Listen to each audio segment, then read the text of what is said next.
ওপারে ভারতের মিজোরামের ছিমছাম এক গ্রাম, পাহাড়ের বুক চিরে বয়ে চলা সাজেক নদী ধরে স্রোতের বিপরীতে প্রথম কোনো বেসামরিক দলের যাত্রা বিজিবির একটি চৌকস দলের সাথে। গন্তব্য চিম্বুলই। খাগড়াছড়ি সদর থেকে সাজেক, সেখান থেকে নির্মাণাধীন সীমান্ত সড়ক ধরে উদয়পুর ঘাট, উদয়পুর থেকে শূন্যরেখা ধরে করল্লাছড়া, গন্ডাছড়া, উদলছড়ি হয়ে চিম্বুলই।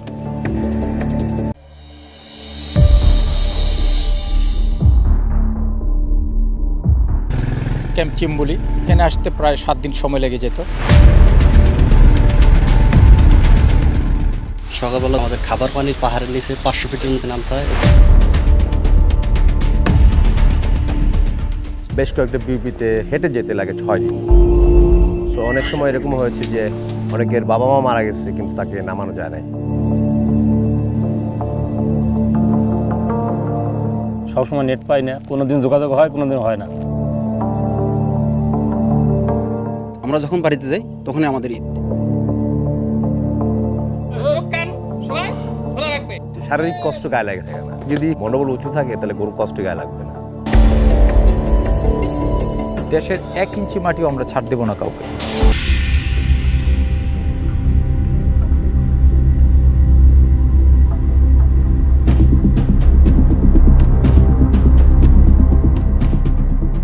সমুদ্রপৃষ্ঠ থেকে প্রায় ৩,৫০০ ফিট ওপরে, পাহাড় চূড়ায় এই মেঘ, এই বৃষ্টি। পার্বত্য চট্টগ্রামে সর্ব উত্তরের সীমানা চিম্বুলই।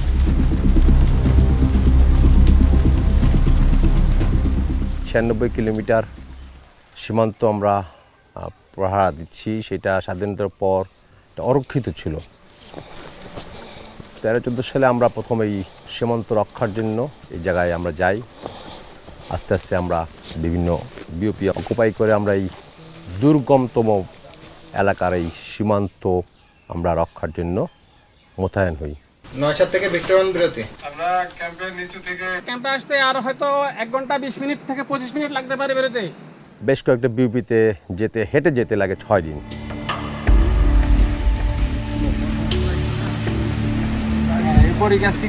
গল্প শুরু হোক উদয়পুর ঘাট থেকে। ওপারে ভারতের মিজোরামের ছিমছাম এক গ্রাম, পাহাড়ের বুক চিরে বয়ে চলা সাজেক নদী ধরে স্রোতের বিপরীতে প্রথম কোনো বেসামরিক দলের যাত্রা বিজিবির একটি চৌকস দলের সাথে। গন্তব্য চিম্বুলই। খাগড়াছড়ি সদর থেকে সাজেক, সেখান থেকে নির্মাণাধীন সীমান্ত সড়ক ধরে উদয়পুর ঘাট, উদয়পুর থেকে শূন্যরেখা ধরে করল্লাছড়া, গন্ডাছড়া, উদলছড়ি হয়ে চিম্বুলই। নদী যদি কোনো 2 দেশের সীমানা হয় তাহলে আমরা এই নদী উভয় দেশই ব্যবহার করতে পারি। তো সেই প্রেক্ষাপট থেকে কিন্তু আমরা আমাদের দুর্গম বিউপিগুলিকে নদীপথে কানেক্ট করার আমরা একটা প্রয়াস চালাই।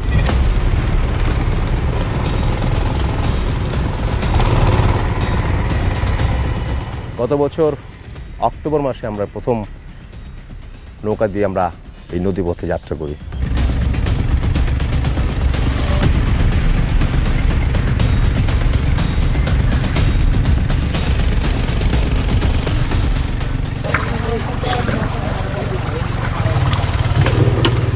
নদীপথে প্রতিবন্ধকতার অন্ত নেই।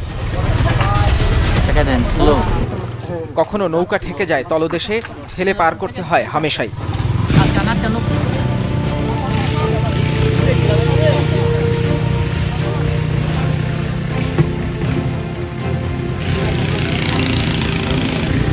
দুপাশে পাহাড় ধসের চিহ্ন চোখ এড়ায় না।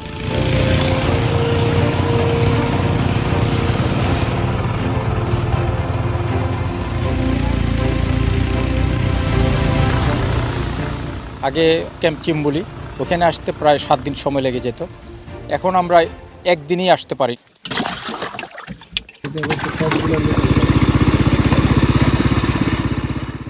পথে পাথরের সাথে সংঘর্ষে নৌকার ইঞ্জিনের পাখা ভেঙে যায়, কখনো বা বড় গাছের গুঁড়িতে আটকে যায় পুরো দল। নৌকাটি ঠেলে পার করে তারপরে হয়তো আমরা আবার যাত্রা শুরু করব। এই ধরনের নদীতে, পাহাড়ি নদীগুলোতে এই ধরনের প্রতিবন্ধকতা খুবই স্বাভাবিক।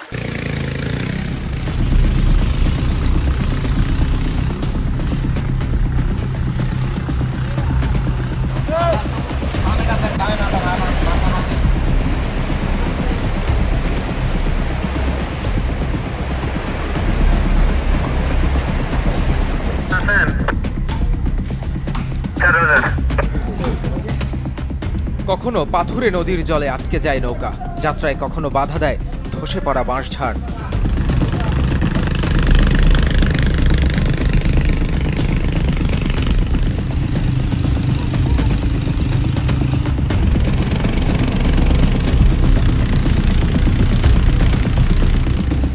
খানিক পরপরই এমন প্রতিবন্ধকতা পেরিয়ে প্রায় 7 ঘন্টার নৌকা ভ্রমণ শেষ হয়।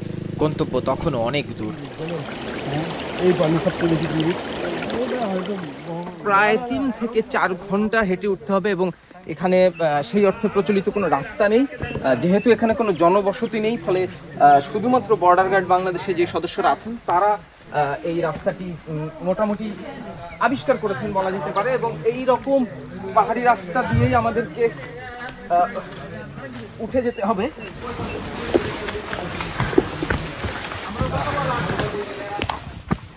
গভীর খাদের কিনারা ধরে কেবল বেয়ে ওঠা, ভারসাম্যের ভরসা হাতের লাঠি।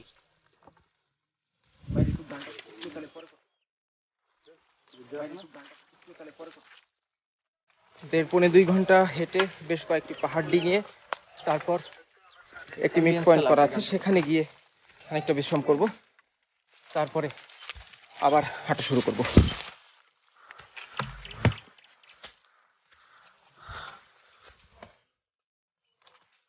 ঘন জঙ্গল, গা ছমছমে পরিবেশ, অচেনা ডাক, উপরন্তু পিচ্ছিল কর্দমাক্ত পথ।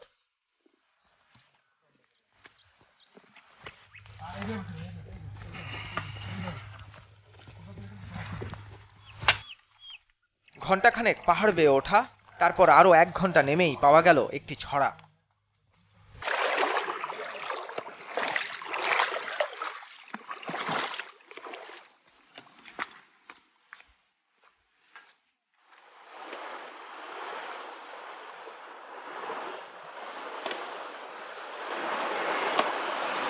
এটি একটি ছড়া এবং এই ছড়াটি পার হয়ে আমাদের চিম্বুলি পৌঁছতে হবে।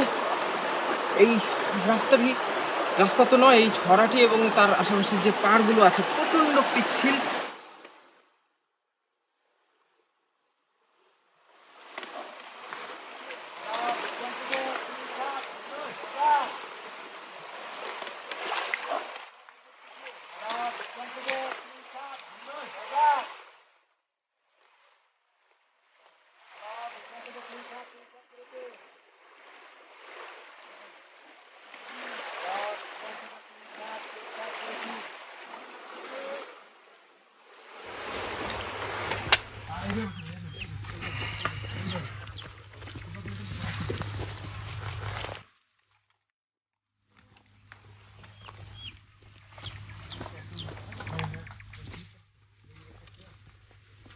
এই ছড়া পেরিয়ে আবার আমাদেরকে প্রায় 2 ঘন্টা পাহাড় বাইতে হবে।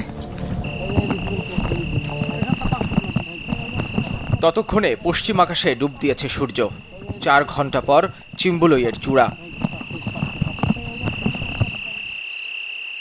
গহীন অরণ্যের ঘুটঘুটে অন্ধকারেও যেখানে সতর্ক চোখে জেগে আছে একদল মানুষ সার্বভৌমত্বের প্রহরী হয়ে।